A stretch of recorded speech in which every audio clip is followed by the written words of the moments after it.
Wait, no, heroes are supposed to be right. Right? In every adventure cartoon and shonen anime, the protagonists take on heroic traits. They protect the weak, uplift their friends, and save the world, all goals shaped in contrast to those of a villain. Yet when I look back at the stories that I love, I can't help but be drawn to that villain. In college, I'm reading Beowulf, an Old Norse myth that is a foundation of Western storytelling, in which a hero, Beowulf, kills a villain, Grendel. Yet despite Beowulf being the hero, I can't help but feel pity for Grendel. He's a monstrous, ogre-like murdering giant compared to a demon, but he has a mother who mourns him. Villains are supposed to be evil, terrifying, and wrong. But what happens when villains are more human than that? What happens when the heroes falter, stumble, or sin? What happens when the societies that heroes defend are the ones that create villains? What happens when the villain is right?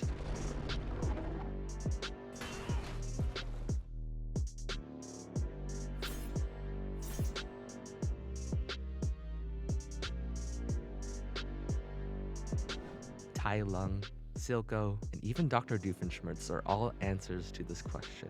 So sit back and join me as we explore the world of villains. You are being hunted. This villain is chasing you right now. In fact, it's hunting all of us. A slow, terrifying hunt. This is the price of mortality. A price that Puss in Boots cannot accept. In doing so, he invites the first villain of this video to prove the hero wrong. In some stories, villains aren't mortal agents of evil, but instead forces of nature and the universe itself, attempting to undo the injustice the hero has created. Forces like death. You know it, you love it. Sometimes it's portrayed as a peaceful shepherd of souls, and other times, well, it becomes something out of a slasher film. In Puss in Boots: The Last Wish, Puss faces death, not metaphorically or figuratively or rhetorically, just death himself. In this case, Puss is the character who has sinned. Even though he's a hero, he's indulged in pleasures in each of his 9 lives, living recklessly until he realizes he's on his last one. And death decides to end this kitty once and for all. Death is right. Puss has taken his lives for granted. Death's hunt of El Gato can be seen as an extension of the cycle of life and death. Puss has overstayed, thus someone must eliminate him. Yet I would argue that Death is still the villain, not just an antagonist. He's not a completely neutral arbiter. If he were, wouldn't he have just simply ended Puss's life? Despite the underlying moral justice, Death relishes in the fear he causes Puss. Death personified is cackling and playful. He drives Puss into corners, mocks him, brings on anxiety attacks and dread, gaining a sick kind of pleasure in enacting revenge. To me, this is villainous. It's only when Puss learns his lesson that Death stops. When Puss accepts his mortality and faces his fear, Death stops his attack, disappointed that his prey has ended their game of cat and wolf. Death is averted, but to return another day. Death comes for all of us, and in that, he's completely correct. In Beowulf, when the Nordic warrior kills Grendel's mother, and the dragon, are we supposed to bat an eye? The modern idea of a hero and their adventures is so deeply influenced by Beowulf, and so the modern-day villain must draw from Grendel, right? Grendel, said to be the descendant of Cain, the Bible's first murderer, is clearly supposed to be evil. He attacks a mead hall every night, murdering people in their sleep because he hates the noise of its revelry and celebration. And of course, that's terrible, about as monstrous as you can get. But I remember laying in my own college dorm room at night, trying to get some shut-eye for my exam the next morning, when the neighbor next door decides it's finally time to party, blaring music until 4 a.m. Is it wrong to want peace? Does Grendel, like Death himself, simply want the humans to stop their prideful celebrations? But even when Death stoops down to follow more human-like impulses, his wrath is focused on one person alone. On the other hand, a character like Castlevania's Dracula lets his human-like impulses drive him to ascend into being a force of nature, one that is apocalyptic. Some villains begin with heartbreakingly human intentions. We've all loved before, and in Castlevania, Dracula is no different. In this Netflix adaptation, Dracula has a human wife named Lisa, a brilliant woman of science and sass, whom the humans accuse of witchcraft. Dracula, known to be a violent monster, had found domestic bliss with Lisa until she was burned at the stake by religious leaders. Dracula took this one action as justification of the evils of all mankind. What was seeded in love grew into loss and exploded into something sick and massive. Dracula's plan to destroy all humans with a plague of hellish retribution. He unleashed armies and armies of monsters across the land. If humans could hurt and unjustly punish someone as pure as Lisa, should they be allowed to thrive? Any one of them could have stopped it, Dracula says. Like the angry god of the Old Testament, Dracula seeks to cleanse the world. But unlike a god, however, Dracula's efforts are haphazard, grotesque, and disorderly. Instead of that biblical flood of ocean, Wallachia is drowned in senseless seas of blood.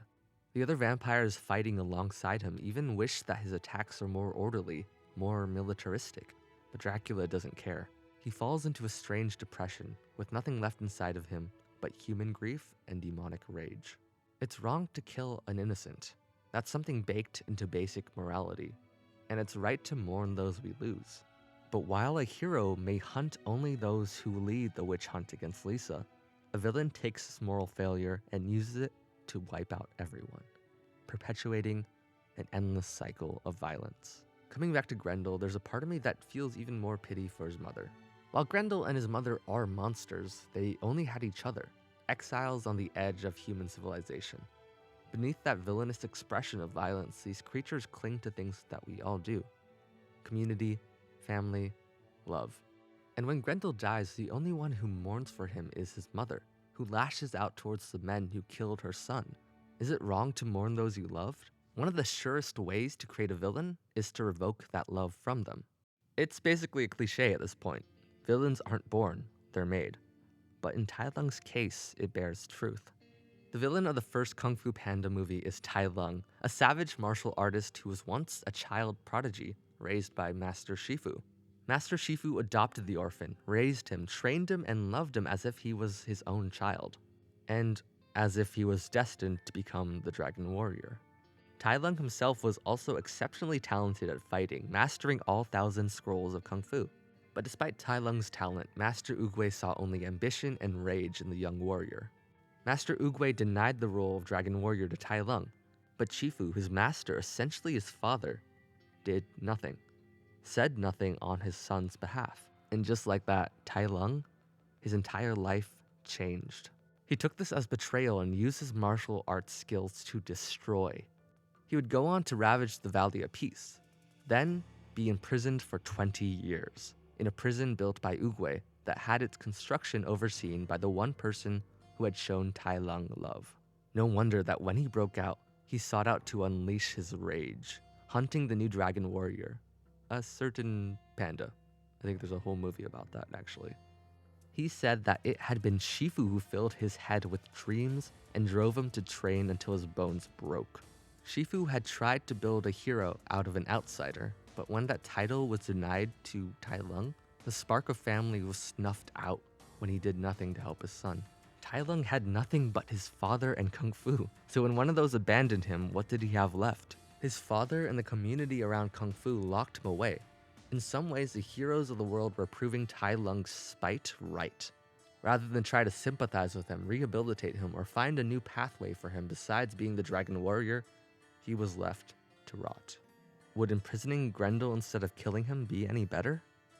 Would exiling his mother do any good but further her rage? Maybe when villains like Tai Lung are right, they expose something cruel in our idols. Fathers, masters, gods, and kings should not go by unquestioned. Villains have the courage to show us the cracks in things like love and tradition. They force us to reconsider the forces we claim to be good. But Tai Lung's violence is still cruel. His pride is still wrong. Like a toddler throwing a tantrum, he seeks attention in the most destructive of ways. For instead of hunting a person or people, why not target a system? Imagine a city of light and progress, a whimsical steampunk metropolis. Sounds perfect, right?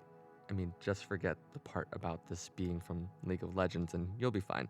But this utopia is built on top an underground of both lawlessness and community, darkness and the most scarred forms of hope. In the noxious fumes below, children play without care, while topsiders who venture down must wear masks, unaccustomed to the smog they've created themselves.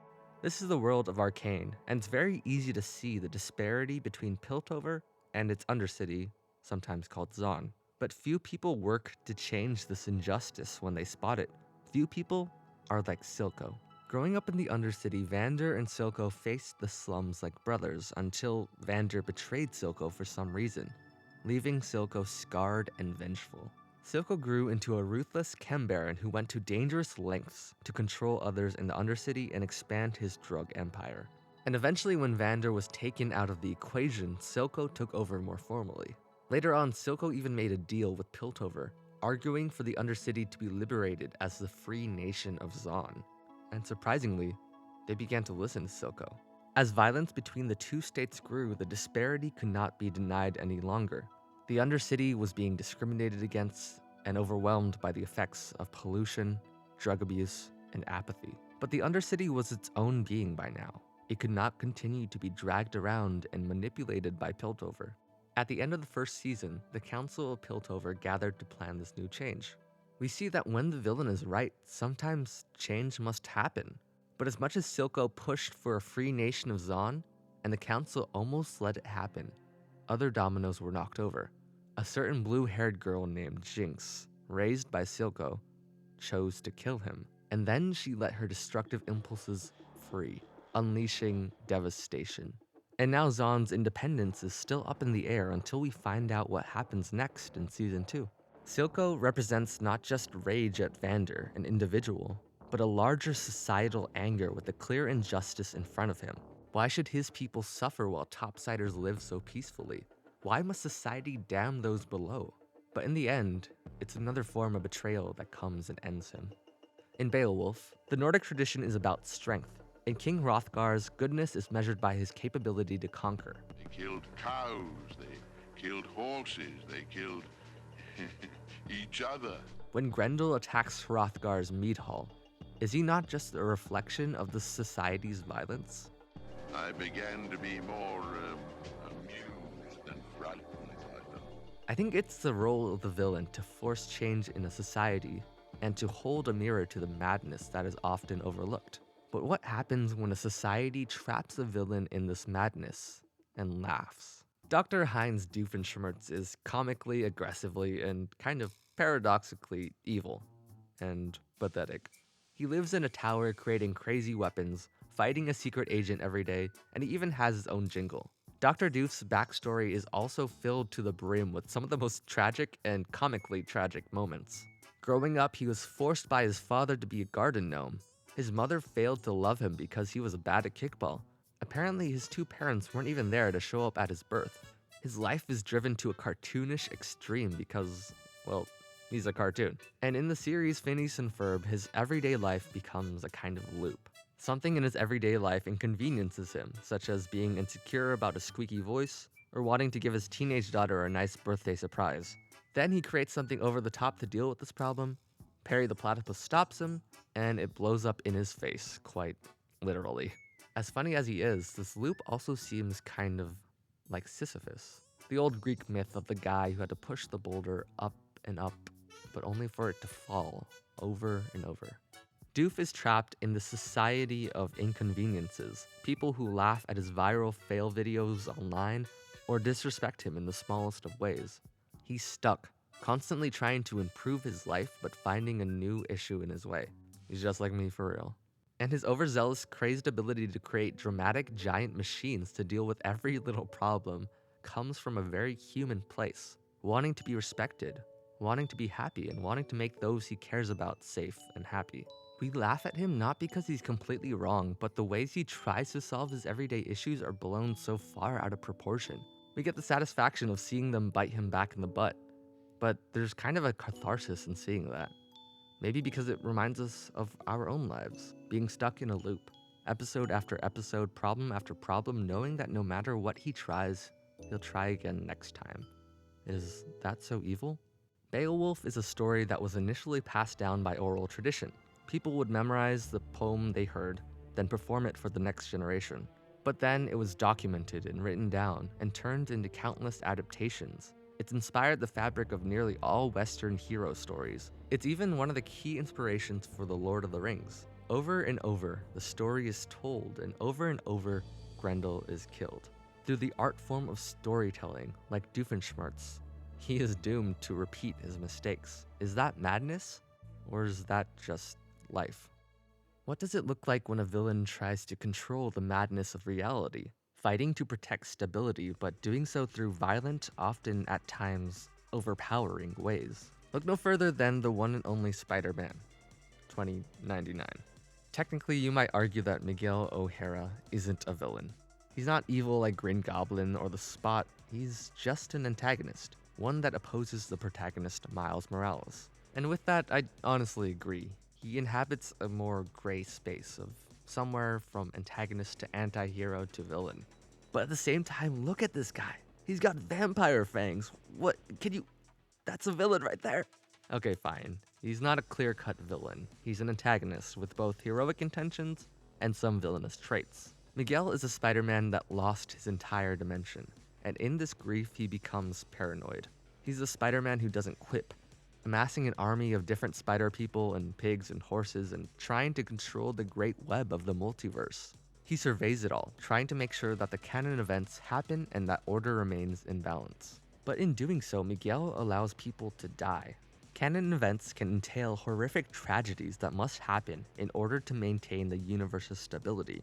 What other choice does he have but to become villainous in order to save everyone? From the perspective of Miles Morales, it's easy to see Miguel as a villain. He represents a darker Spider-Man who has seemingly given up on saving certain people. And when it's discovered that Miles may be an anomaly, Miguel ruthlessly traps him, trying to prevent him from saving his father from another villain. Is it the hero or the villain who should decide the fate of others? The webs of hero, anti-hero, and villain all become blurred. Miguel is right to try to save the universe, but is it right to let another Ben die over and over? Is it right to watch Gwen Stacy fall to her doom 100 times over and not do anything? At what point does it become too much? At what point does he become a true villain? Out of the different depictions of Beowulf, there's a book by John Gardner that follows Grendel's perspective instead. And based on that book, there's a 1981 animated film called Grendel, Grendel, Grendel.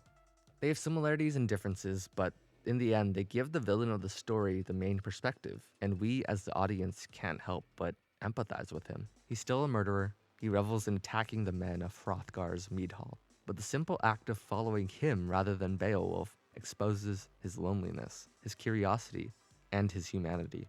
Would Miles Morales become the villain if we followed Miguel's perspective? Heroes or villains, monsters or humans, right or wrong? In this video, I've asked a lot of questions. Believe me, I wish I had more answers, man.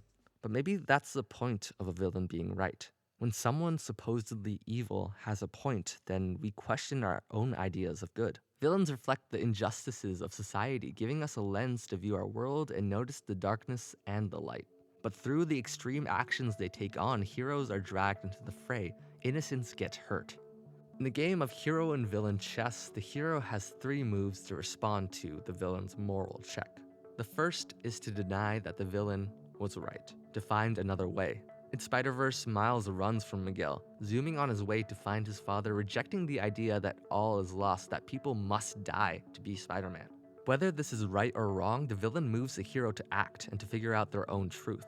The second is for the hero to accept that they were wrong. Puss in Boots realizes that he needs to value his last life instead of recklessly wishing for the next. And the third and final way is somewhere in between. It is to listen to the villain and to try to teach them, to engage in a conversation and show them mercy. This is when the hero believes in both the good and the bad of their world. They try to come to an understanding between the flaws that the villain sees in the world and the goodness the hero knows still remains. In the comment section of the YouTube video on Grendel, Grendel, Grendel, there's a comment that says that Peter Ustinov, the voice of Grendel, said that this film was a tribute to monsters who, after all, are doing their job, keeping us on our toes. I think this bears truth. Monsters and villains, all alike, force us to stay vigilant, and to reconsider what we know. They keep us on our toes. At the end of the film, after watching this bumbling mama's boy ogre observe humans, he enters the mead hall one last time, meeting his doom. Beowulf has arrived, and he manages to pull Grendel's arm off. Grendel begins to die. He stumbles outside, and we watch him lie there alone, calling for his mother. When I see this villain there alone, I can't help but feel sad. I don't think we should let Grendel devour more folks or evil scientists take over the tri-state area, but they do deserve something. They deserve to at least have someone to give them a chance and to listen to them. For it is an awful thing to die alone. Poor Grendel's had an accident.